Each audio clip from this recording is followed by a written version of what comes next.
Assalamualaikum warahmatullahi wabarakatuh. Waalaikumsalam. Oke, alhamdulillahirabbil alamin wa bihi nasta'in wa la ilaha illa huwa amma ba'du.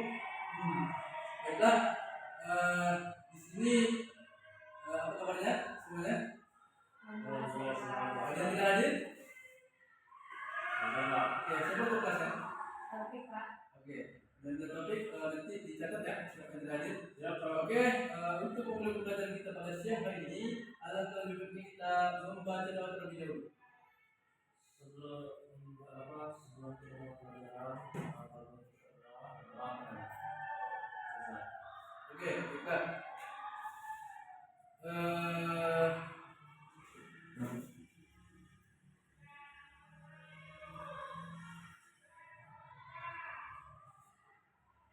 Oke, yang pertama, di sini ada yang tahu kita akan membahas apa hari ini?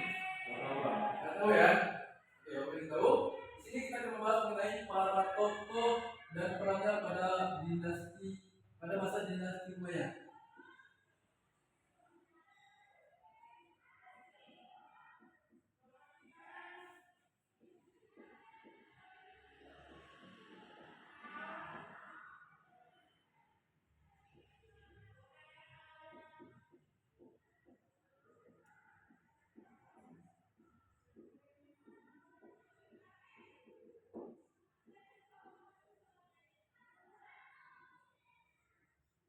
Umayyah.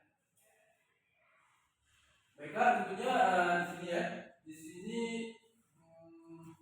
pada masa dinasti Umayyah ini banyak timbul berbagai bidang keilmuan, yang dimana yang pertama ada bidang ilmu hadis, ilmu tafsir, ilmu fikih, serta ilmu tasawuf, dan juga ada ilmu bahasa dan sastra, dan terakhir yaitu ilmu kedokteran. Namun di sini kita akan membahas mengenai tiga saja. Yang pertama, bidang ilmu hadis.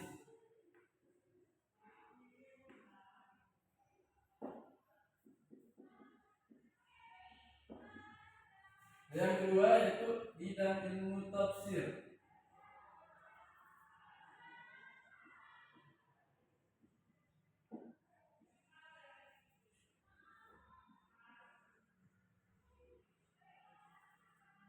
Dan yang ketiga yaitu bidang ilmu fikih.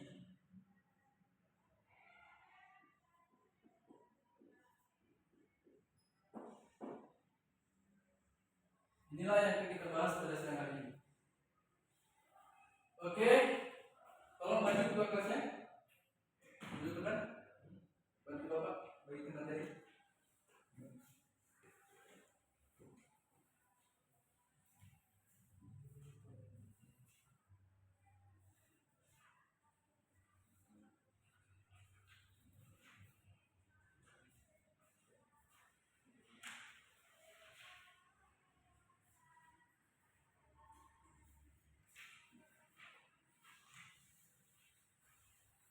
Oke, itu materi sudah dibagikan. Selanjutnya perhatikan juga dan amati di PPT yang sudah bapak share lewat WA karena kalau kita nanti ya.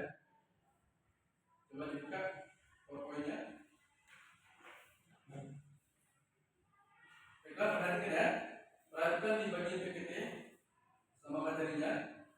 Berarti bapak akan menjelaskan sedikit mengenai materi kita. Yang pertama yaitu bidang ilmu hadis.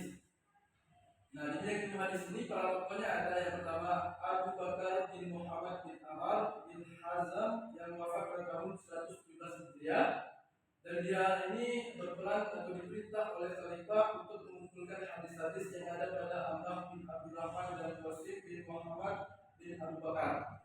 Nah, Amr ini adalah anak angkat Siti Aisyah dan orang yang terpercaya untuk menerima hadis dari Siti Aisyah.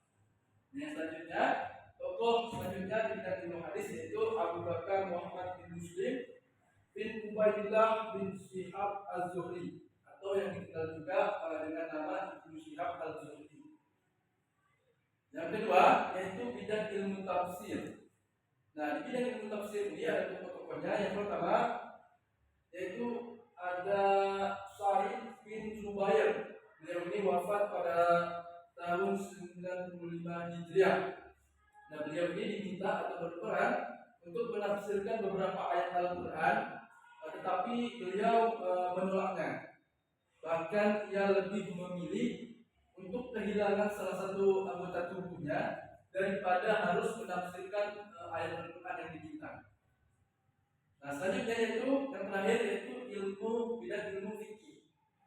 Di bidang ilmu fikih ini ada beberapa tokoh. Yang pertama ada Suriyah bin Al-Haris, terus ada Al-Qamah bin Qais, terus ada Masruq Al-Ajda', terus ada Al-Aswad bin Yazid. Kemudian diikuti oleh murid-muridnya yaitu Ibrahim An-Naf yang wafat pada 95 Hijriah dan Amir bin Surahbil Ash-Shabi yang wafat pada 104 Hijriah.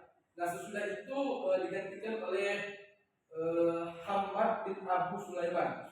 Nah, beliau ini wafat pada tahun 120 Hijriah. Nah, Sulaiman ini guru daripada Abu Hanifah. Nah, di bidang ilmu fikih ini, tokoh-tokoh ini pada zamannya semuanya telah berhasil melakukan atau berperan menetapkan dasar-dasar hukum Islam menurut pertimbangan kebijaksanaan dalam menetapkan keputusan yang berdasar Al-Quran dan pemahaman Naran. Baiklah, di sini sampai di sini materi yang sudah Bapak sampaikan. Ada yang ditanyakan? Tidak ada. Cukup. Baiklah, selanjutnya Bapak akan membuat kelompok ya, jadi 3 kelompok. Oke. Berhitung sampai 3 dari mulai Al-Tawhid. Nah, ya cukup ya? 3. Oke. Materinya sudah dibagi? Oke. Coba komunikasi nomor 1. Bidang ilmu Hadis. Nomor 2. Ilmu tafsir. Oke, cukup ya? Sudah dapat semua? Tugas dari sini. Coba kalian identifikasi atau kalian perhatikan para tokoh ilmu muslim, ahli tafsir, ahli fikih dan ahli hadis pada masa dinasti Umayyah. Tadi sempat Bapak jelaskan ya di depan beberapa ya. Tolong kalian perhatikan, lalu kalian simpulkan, tuliskan simpulannya dari pembahasan yang ada di materi sesuai dengan materi atau poin-poin tugas dari kelompok masing-masing. Bapak berikan waktu 10 menit. Oke? Selanjutnya nanti kalau sudah selesai kita akan presentasi komplit. Oke. Dimulai dari sekarang 10 menit. Bapak tunggu.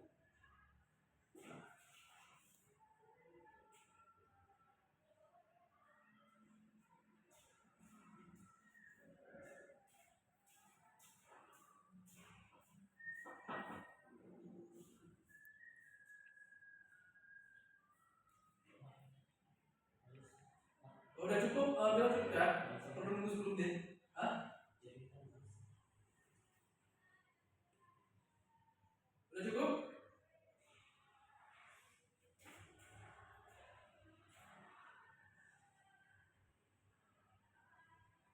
Udah cukup? Cukup? Oke.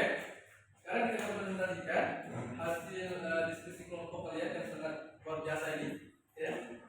Sekarang dimulai dari kelompok 1 atau kelompok ilmu hadis. Ya. Kalau baju keras boleh? Karena ada topik. Tadi tugasnya apa? Tugasnya apa tadi? Ya. Yang pertama mengidentifikasi para tokohnya, terus yang kedua simpulkan. Di sini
Oke, tepuk tangan oleh untuk anak Intan. Ya, terima kasih ya.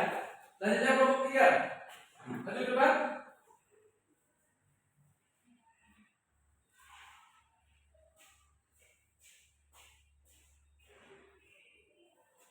Yang ketiga dari musisi. Pada perkembangan Islam ada sebuah hukum disebut fikih. Tanpa perkembangan itu dalam memahami masalah berdasarkan suatu perintah untuk melakukan suatu perbuatan. Dengan tidak melakukan satu perbuatan dan memilih antara melakukan atau tidak melakukan.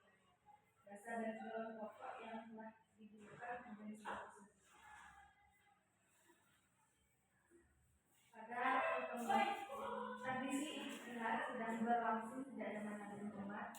Pelaksanaan istihad dinyatakan oleh Mu'adz bin Jabal ketika mendapat perintah berdakwah di Yaman. Ia akan menggunakan malamnya dalam memutuskan perkara jika tidak terdapat rujukan dalam Al-Quran dan Hadis. Setelah itu bermunculan para ahli fikih ternama antara lain Ibnu Mas'ud, Zaid bin Sabit, Ibnu Umar dan Ibnu Abbas. Pada perkembangannya perbedaan pendapat para ahli fikih semakin tajam. Ahli fikih Hijaz dan ahli fikih Irak berbeda pendapat dalam pengambilan wahyu sebagai argumen. Ulama tabi'in fikih pada masa Bani Umayyah di antaranya adalah Suriyah bin Al-Harits. Sekian, terima kasih. Oke, kita akan ke kelompok 3, ke kelompok kali. Oke, luar biasa ya. Soalnya dari kelompok 3. Baiklah, selanjutnya dari masing-masing kelompok yang sudah dipresentasikan ke depan tadi, silakan untuk masing-masing perwakilan kelompok untuk sebenarnya antara kelompok 1 dengan kelompok 2, kelompok 2 dengan kelompok 3, dan kelompok 3 dengan kelompok 1, kelompok 1 dengan kelompok 3. Maksudnya Ya, saling bertanya, oke?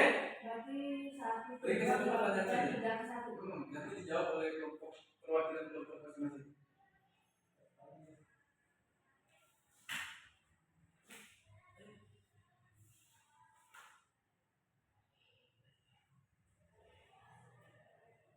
Ya, oke dah. Bapak anggap sudah selesai ya. Kasih saya jawabnya. Baiklah, selanjutnya sini Bapak akan memberikan evaluasi dari penjelasan materi yang sudah dipresentasikan juga oleh kelompok masing-masing tadi.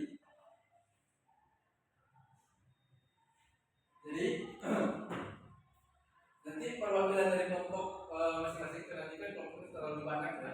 Jadi ada perwakilan saja satu-satu di depan untuk melakukan evaluasi. Yang mana evaluasinya di sini Bapak berikan tugas dari kelompok 3 ya, kelompok 3 menuliskan minimal dua tokoh serta perannya di bidang ilmu hadis ya. Misalnya kelompok 3 mencari atau menuliskan di depan tokoh serta perannya daripada ilmu hadis atau kelompok 1 tadi.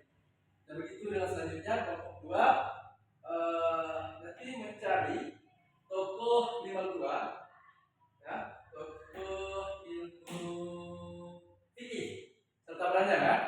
Dan yang kelompok 1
Oke, tepuk tangan untuk kelompok 3.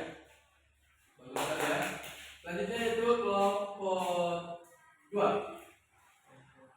Kelompok 2 tuliskan ke depan logo serta perannya daripada materi kelompok 3 tadi atau ilmu fikih.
Oke, sudah? Oke, terima kasih. Tepuk tangan untuk kelompok 2. Sorry. Kita yang kelompok 1. Tuliskan tokoh ilmu tafsir. Ilmu tafsir.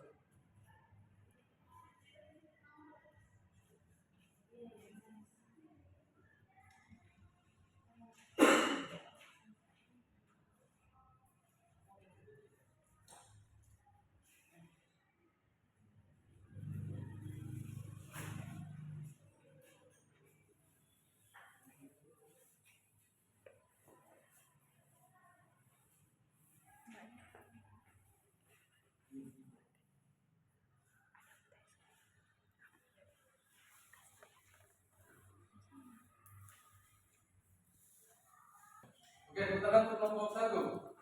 Bagus sekali ya.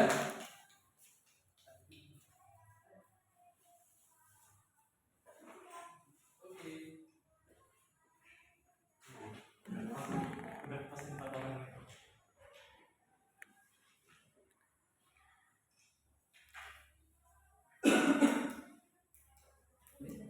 Klarifikasi ya. Daripada keluar tadi. Yang pertama itu ilmu hadis. Benar ya? Ilmu hadis itu ada Amrah bin Abdurrahman sama Ibnu Syihab. Yang kedua ilmu tafsir yaitu Yamna, Ubaid. Dan yang ketiga ilmu fikih. Ilmu fikih benar. Tasfiyah bin Al-Haris dan ada Al-Qamah bin Qais. Baiklah. Oke, Bapak anggap materi sudah baik ya? Baik. Selanjutnya yaitu simpulan.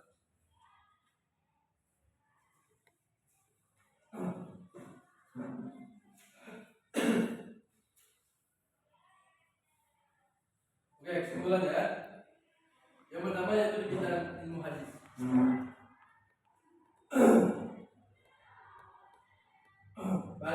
Jadi daripada Rasulullah SAW itu ada sempat larangan menulis hadis selain Al-Quran.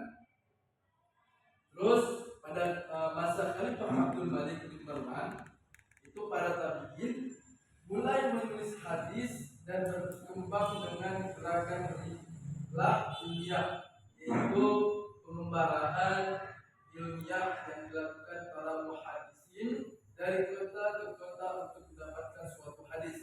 Selanjutnya, dalam perkembangan selanjutnya daripada masa Khalifah Umar bin Abdul Aziz, itu merencanakan untuk pembukuan hadis dikarenakan adanya alasan yang menurut Umar bin Abdul Aziz ini untuk membukukan hadis, yaitu yang pertama, beliau khawatir hilangnya hadis-hadis dengan meninggalnya para ulama, terus tercampurnya antara hadis-hadis sahih dengan hadis palsu. Terus yang ketiga, semakin meluasnya daerah kekuasaan Islam sementara kemampuan tabi'in antara satu dengan yang lainnya tidak sama. Maka timbulnya rencana daripada Khalifah Umar bin Abdul Aziz untuk membukukan hadis. Terus yang kedua, ilmu tafsir. Nah, daripada di bidang ilmu tafsir ini untuk memahami Al-Quran, para ahli terdahulu telah melahirkan sebuah disiplin ilmu baru, yaitu ilmu tafsir. Ilmu ini dikhususkan untuk mengetahui kandungan ayat Al-Quran. Nah, sebagian sahabat seperti Umar bin Khattab, beliau tidak menafsirkan ayat-ayat mustabihat. Sikap seperti ini dikarenakan Al-Quran itu dianggap sebagai kitab suci yang tidak boleh ditafsirkan. Lanjutnya, masalah tafsir ini timbul berbagai sikap yang bervariasi, antara lain Syafiq bin Salamah al-Asadi. Beliau apabila ditanya tentang suatu ayat, ia hanya menjawab Allah Maha benar dengan yang dimaksud. Maksudnya adalah ia tidak berkeinginan untuk membahas makna yang ditanyakan. Nah, pada masa pemerintahan dinasti Umayyah ini terdapat seorang ahli tafsir yang bernama Sa'id bin Zubair. Beliau ini adalah seorang ahli tafsir di pada masa dinasti Umayyah. Selanjutnya yaitu di bidang ilmu fikih. Di bidang ilmu fikih ini